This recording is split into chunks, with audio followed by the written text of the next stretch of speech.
Welcome to The Cap, where we are here to speak with college reps and other professionals in the field of college admissions to help answer all your questions and guide you through every step of the process.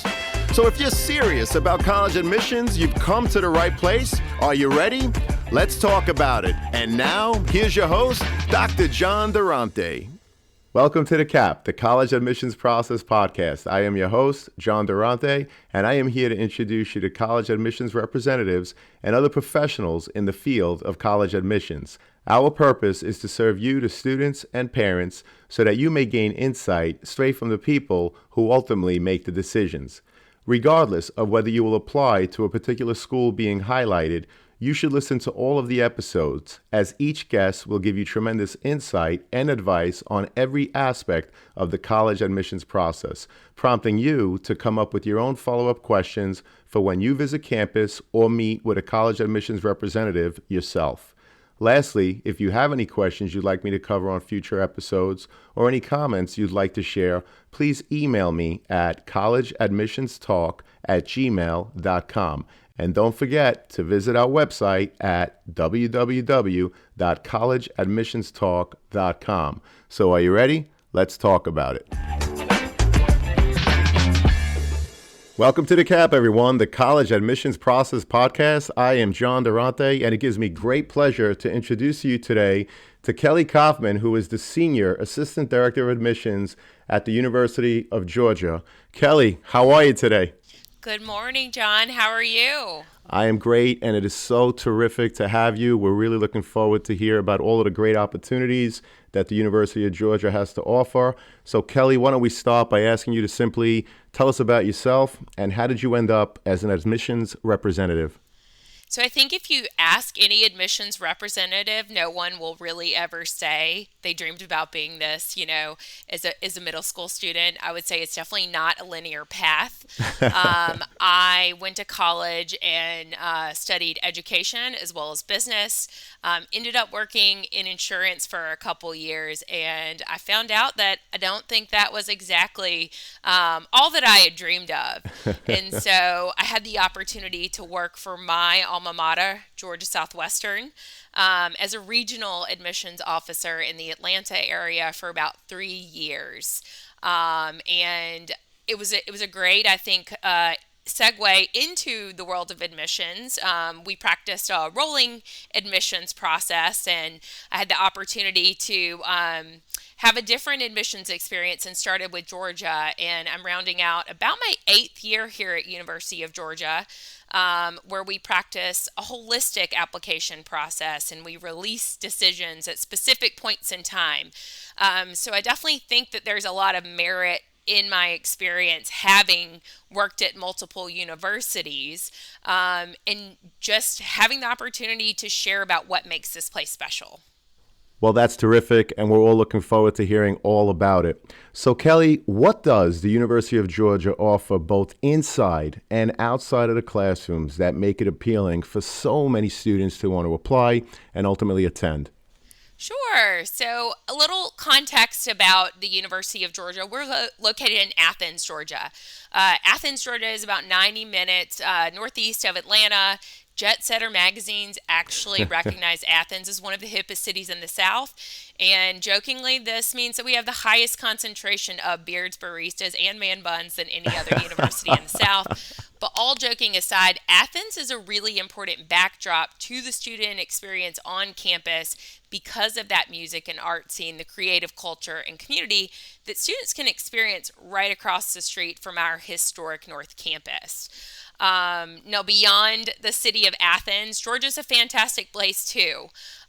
We are actually one of the largest public universities to require that students graduate with a form of experiential learning.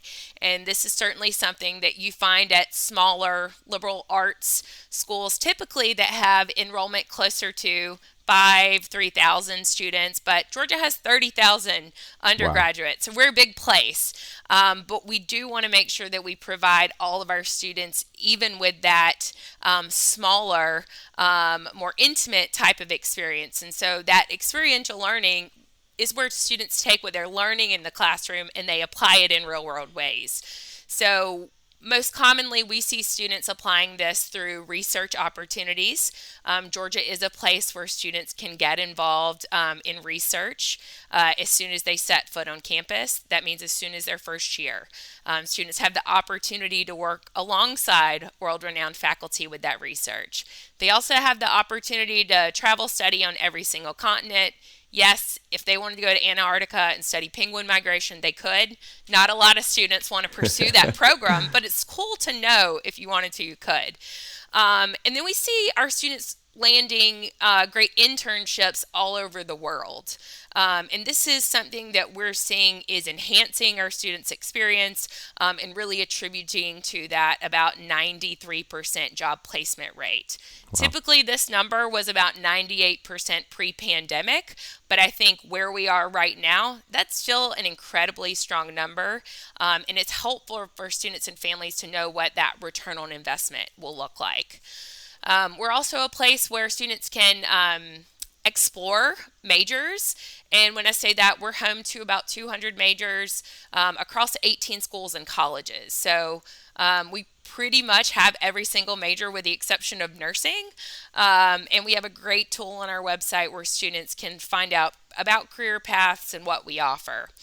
Now, outside of the classroom, I've spoken to a lot of the award-winning academics and why students would want to come here, but I spoke to the city of Athens. We have about 150,000 people that live here outside of the university, so I think that's helpful to know. But the students comprise about 40,000 with undergraduate and graduate population, and there's about 800 clubs and organizations on campus. So we are not lacking in ways for students to get involved. I think I find from the student interns that I work with, they have more of a challenge in finding out where they need to pull back because there's so many ways that they want to get plugged in. Athens is a city where people want to stay here on the weekends. And fall is really a time like any other. We have students who don't really care for sports when they come to Georgia. Can you believe that? But when they're here, the school spirit is really contagious. And when you're around that type of environment, I think it's really easy to buy into the community and the academic experience. And a strange thing when you visit Georgia is that you'll find that almost every student's walking around with a UGA t-shirt on. So a tip to students as they're visiting colleges, look around and see what t-shirts the students have on. I've been to universities where not everybody is wearing the college t-shirt that they're visiting, and I think that sometimes really speaks volumes into the buy-in of the student population. Well, that's great advice and very telling. You're right, whether or not there's school spirit. And with over 40,000 students, and that's undergraduate and graduate, I love how you explained how, yes, it's a big school, but you work really hard to make it a small school feel for each and every one of your students. And by the way, you guys do an amazing job in terms of accepting students, but also keeping them there. Recently, I read that 96% of your freshmen actually returned. So congratulations to you and your staff for the great work you do, again, to select students, but also all the great work that the university does to make sure that they are happy and that they return and stay there and ultimately graduate with their bachelor's degree and beyond. So congratulations on all of that. So Kelly, that leads me to my next question. What is the average profile of the current freshman class? Sure. So one thing that you'll see is in August, we'll post our official numbers for the 2022 cycle. So right now, the 2021 numbers are available on our website. I think it's helpful to mention that if you don't get them all down at one time, they're there. But in our process, we practice a whole student review, meaning that we look at everything in the file. But ultimately, it is going to start with academics because we want students to be successful when they come to the University of Georgia. And so the two key things that we look at the most are going to be the grades a student earns in high school and the rigor of curriculum that they are choosing to take relative to what's offered at their school. I say that specifically because schools offer different opportunities. We recognize that, and so we do consider that in our process. So when we're looking at the academic profile, our middle 50% ranges would be a 4 to 4.27 core GPA, meaning that we recalculate a student's GPA. What's listed on their transcript can be crossed out. We're actually going in and saying, okay, how many A's do you have? How many B's do you have? How many C's do you have? And coming up with that new number. That is our attempt to level the playing field on a national scope. GPAs can be communicated in so many different ways. I've seen a 10.0, a 6.0. You've got emojis at times. That's my college admissions joke. But it can be confusing, so know that we recalculate that. We also see that our middle 50% of admitted students have between 7 to 12 advanced placement, international baccalaureate, or dual enrollment courses. And again, this is within the context of the high school. The third middle 50% range that we publish on our first year profile would be regarding test scores. And I specifically put that last because it is an item that we are really moving away from putting a lot of emphasis on, but it is an item that is required by Georgia's Board of Regents. So we see our middle 50% range being a 31 to 34 ACT, and then a mid 50% range of that 1350 to 1490. And while we're on test scores, I know there's a lot of conversation nationally about the test optional process and what that means. Georgia was a school that did go test optional during the height of the pandemic during 2020, and we are governed by the University System of Georgia Board of Regents, who made that decision for all of the state colleges and universities in Georgia. That changed back in fall of 2021 for our process, and so they are a piece that we need, but we're continuing to place less importance on them because 4 years in high school really translate better in the process than 4 hours at an academic test score when students may have been out the night before for a football game or they're in the marching band. And so we know that there's all these external factors that play to that piece. And I don't think students should worry as much if those are lower numbers. I want to welcome back Sean Patel, who is the founder and CEO of Prep Expert. He's a Shark Tank entrepreneur making a deal with Mark Cuban back in 2016. Sean, welcome back. How you doing today? I'm doing great. Thanks for having me back, John. So I just wanted to share with all your listeners real quick that we have an amazing partnership with the College Admissions Process podcast, and we have a really special offer for all of your listeners. So for any listener who wants to enroll their student into one of our Prep Expert SAT courses, ACT courses, or one-on-one tutoring programs, you can get 30% off just for being a listener of the College Admissions Process podcast. All you need to do is put in the promo code College Talk, one word, just College Talk, and that'll give you 30% off all Prep Expert SAT courses, ACT courses, or one-on-one tutoring packages. Make sure you use the link in the show notes of the College Admissions Process podcast. Thank you, Sean. We really appreciate it. To our listeners, as an affiliate partner with Prep Expert, I want to be transparent with you that for every purchase made, the College Admissions Process podcast will receive a small commission from Prep Expert. But rest assured that we only promote programs that we believe in and feel would benefit our listeners. For more information, please see the Prep Expert affiliate partnership link in the show notes. And now let's get back to the show. Well, I think that's a great explanation, and thank you for sharing that test scores are required by the Georgia Board of Regents. And I also like your explanation in terms of the GPA and how you recalculate it, but also why you recalculate it. You're getting students from throughout the country hundreds, if not thousands, of different high schools which have different metrics, like you said, a 10-point scale, 4-point scale. Hey, some even use a 100-point scale. So thank you so much for that explanation. I think that's awesome and very helpful to students and their parents. So we talked about that middle 50%, the average profile of the current freshman class. So Kelly, what advice would you give a student if they fall lower than the current class average? Should they apply, and how can they enhance their overall application? So I think my first piece of advice would be to listen to your school counselor. They are an expert in this process, and I promise you, they know what they're doing. They work closely with admissions officers at all universities, and this is a relationship that we work very hard to nurture. And so not only do they have insight from our team, they also usually have a good bit of data that can help make an informed decision on what your target or your reach school may be, and that can kind of help frame should you apply or not if you are lower. I will say that all colleges and universities are going to start with your academic performance.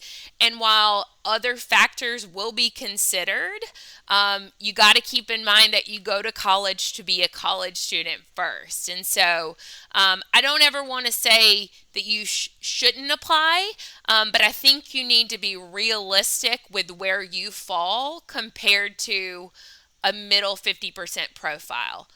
Those numbers that I just named off, not everybody has those numbers. So there are students who are lower than those ranges.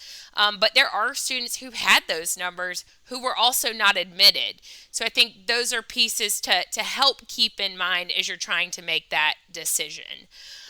In terms of how you can enhance your application, we certainly understand that dips, peaks, and valleys are going to take place throughout your academic career. COVID is something that we definitely see, and we notice that in grade trends. I don't think that that is something that has to be explained, but if there are dips in your academic performance, those should be communicated somewhere in an application. Admissions offices really value context, and so knowing if there was something that happened to you in that second semester of your freshman year that attributed to that dip in your grades, but then we see your sophomore and junior year increase up, those are pieces that are helpful to us as we see you in that whole student review process. Well, that's terrific advice. And again, a terrific overview. And again, we have to give kudos and a shout out to all the guidance counselors out there that truly are a wealth of information. So students and parents, please continue to work very closely with your guidance counselors. They know you, they know their high school's curriculum, and most importantly, they know colleges and what they're looking for. So make sure you're working with your school guidance counselor always. Kelly, do you recommend declaring a major on the application, and what would be some benefits or negatives in doing so? Sure. So I think this is probably a urban legend or myth for Georgia's process is that we admit by major. And again, all colleges and universities do things a little bit differently, but here at Georgia, we value major exploration, and we don't think that a 17 or 18-year-old needs to have life figured out. You heard me talk about everything not being a linear path. So if a student knows exactly what they want to study, sure, they can list it on the application. The benefit to that is they wouldn't have to change it at a later date, but also if they have done work that maybe supports that area, it's always great to see that there's a reason why you chose this major, and you've done some things that support that. On the flip side, it's okay to not list a major if you don't know what that's going to be. In fact, we let students change their major as soon as they have paid that commitment deposit. And so we have students who are admitted right now who will change their major before orientation. And that is something we are completely fine with because about 40% of our applicant pool will change their major within this process. And that is totally fine because it's not the basis of an admissions decision for us.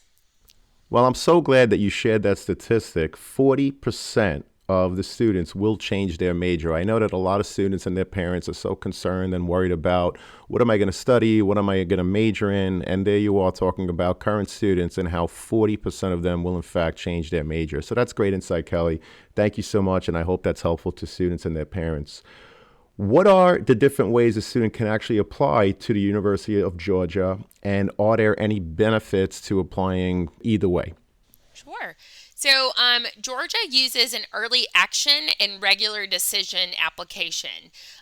This means that our process is non binding. So, if we admit students, they can still choose to tell us no. Obviously, if we admit them, we would love for them to come, but we recognize students have a lot of great options, and a lot of times they need to see what those options look like later down the road, especially when finances come into play.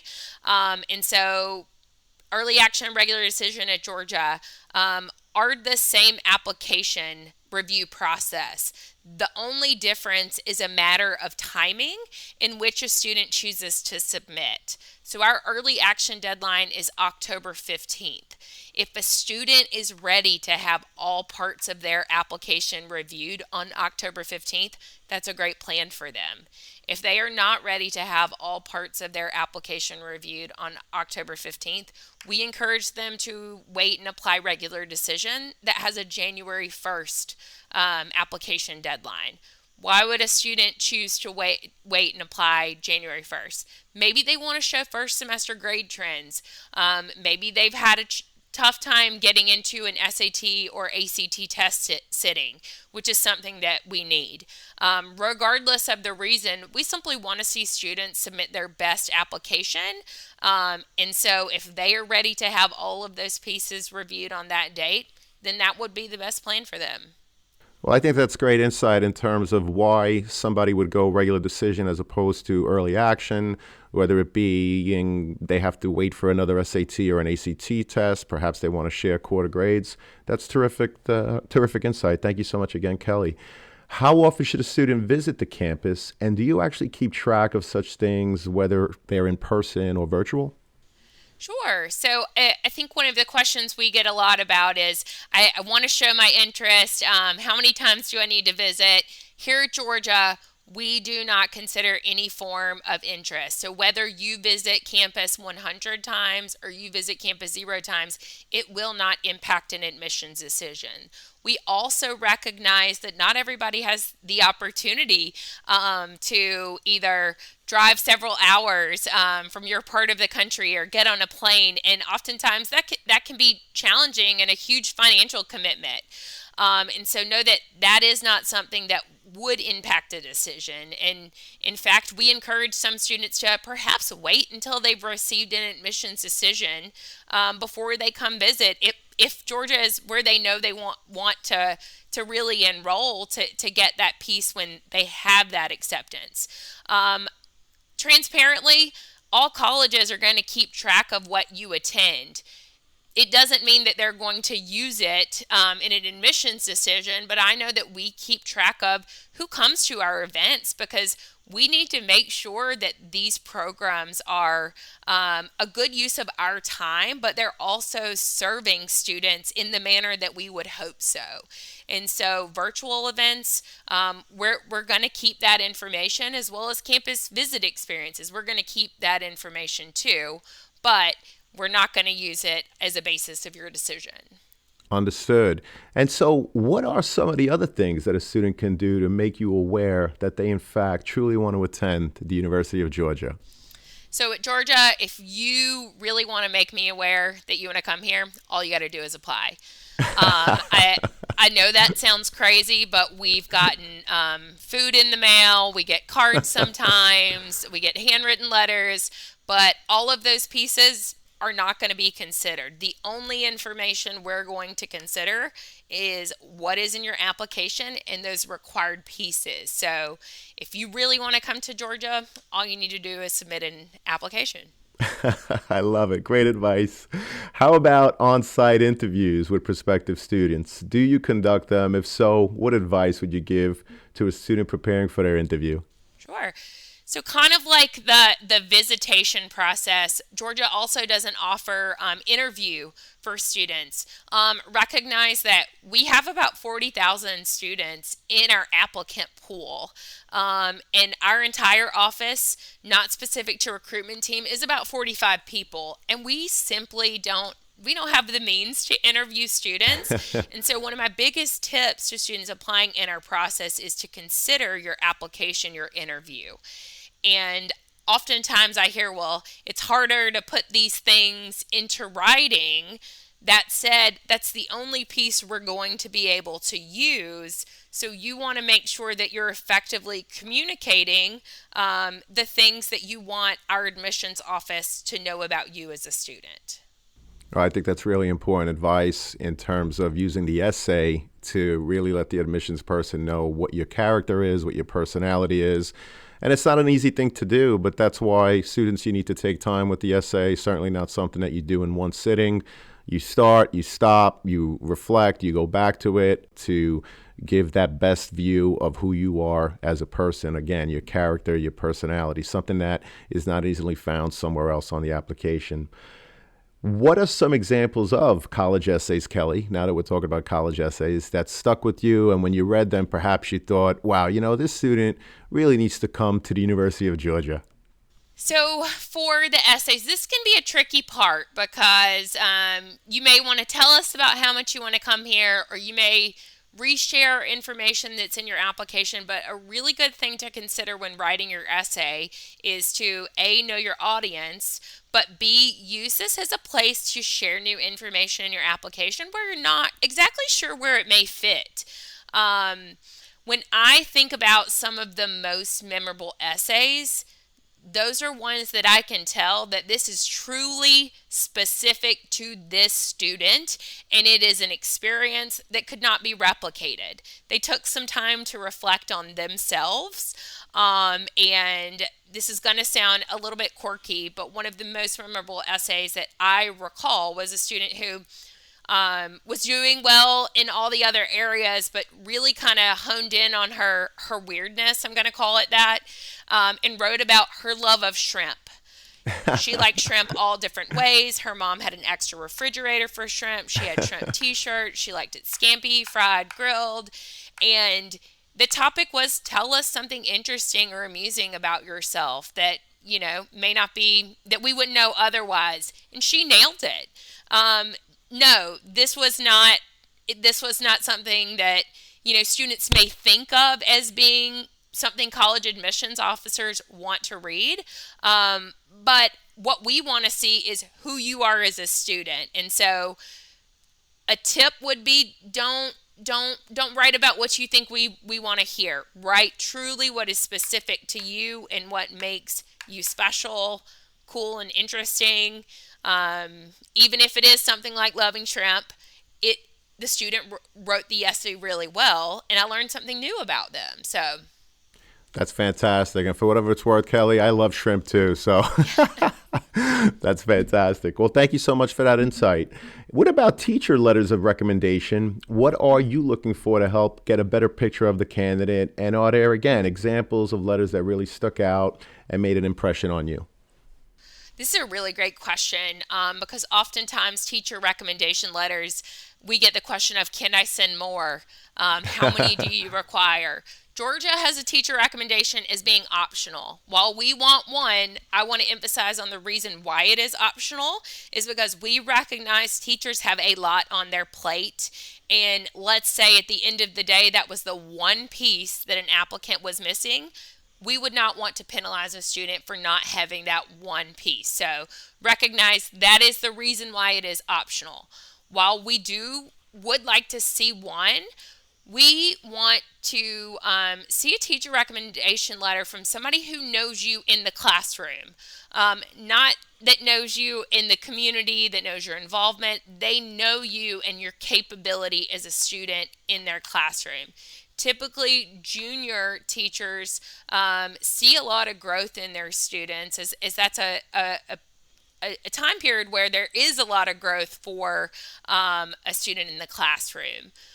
Some of the more memorable teacher recommendation letters for me are when a student has a lower grade in that classroom, or maybe they had a lower grade the first semester, and the teacher can speak to the student seeking help outside of the normal classroom setting, coming to study hall, coming to the classroom earlier, putting in that work ethic to pull that grade up, even if it is from a C to a B. That shows us not only are you willing to put in the work, you know how to advocate for yourself. That's a really big thing at a place like University of Georgia, where there are a lot of students. We want to be able to see that students know how to tap into resources so that they can be successful in navigating the academic climate.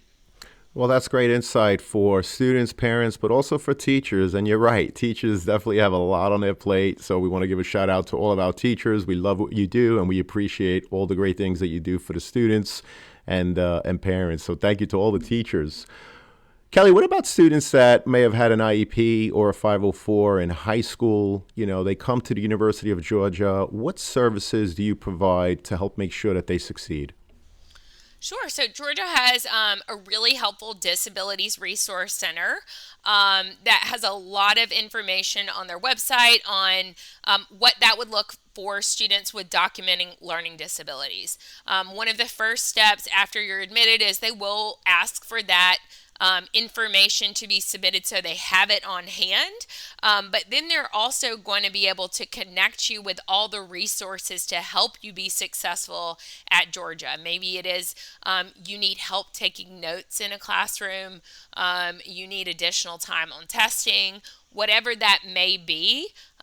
They're going to help you make sure that you know about those tools and how it's going to help you be successful. Well, terrific. Well, thank you so much for that, because I know that there's a lot of students that did have an IEP and their parents, and they are concerned and they worry about these things. So I appreciate you sharing that. In closing, Kelly, what are the three top pieces of advice you would give to students and their parents getting ready to apply to college now? So I'll start with parents. And I say this as someone who has, many of our admission staff here are parents who have made it to the other side of the process. Like they've gone through it and like they're like, we can do this. One of the things that was really helpful to them was to define a time to talk about the college process. Senior year is stressful for a number of reasons for students. The academics are hard. I think it's just hard being a person right now where we are in 2022. And so this is an extra layer of stress on a 17 and 18-year-old. So if you can define what is the time that you want to talk about colleges and universities, I think there is merit in that on both the student and parent side so that it is not always the topic of conversation. The next two tips that I have are really going to be specific to students. And this one seems very straightforward. But students, you need to read the emails that we send you. If we send you an email, it usually means that's something important. And so make sure that you are reading the emails and clicking on the resources that we provide you, because we want you to complete your file. We want you to stay on top of things. And usually we're going to touch base with you in an email. So, pro tip. Last but not least, during this process, as a student and as a parent, there are a lot of things that you can control.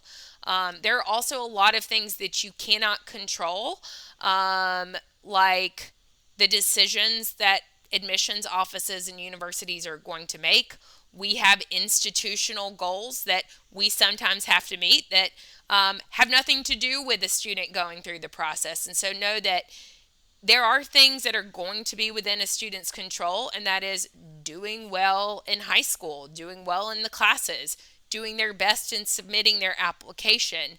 But there are things that are uncontrollable in this process, and those are things that you as a student and as a parent really should not worry about.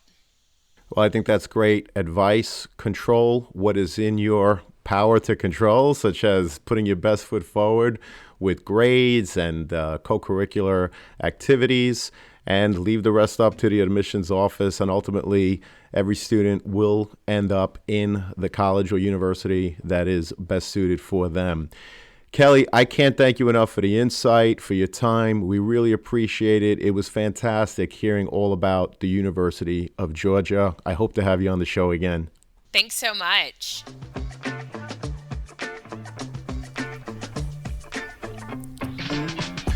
Thank you for joining us on this episode of the CAP, the College Admissions Process Podcast. We hope you enjoyed the show.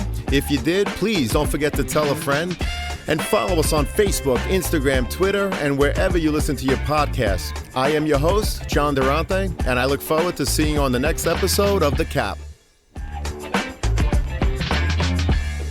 What's up, podcast friends? I'm happy to share that we've teamed up with Dormco to make your dorm decorating a lot easier. Why Dormco? They offer quality and durability, affordability, and a wide selection for bedding to storage solutions and everything in between for your dorm room. So if you or anyone you know is looking to decorate your dorm, see the affiliate partnership link in the show notes for Dormco, your one-stop for stylish, affordable, and quality dorm essentials. Please note that if you make a purchase through any of our affiliate links, the podcast gets a commission, but rest assured that we would only promote products that we believe in and feel would benefit our listeners. Thank you all, and best wishes.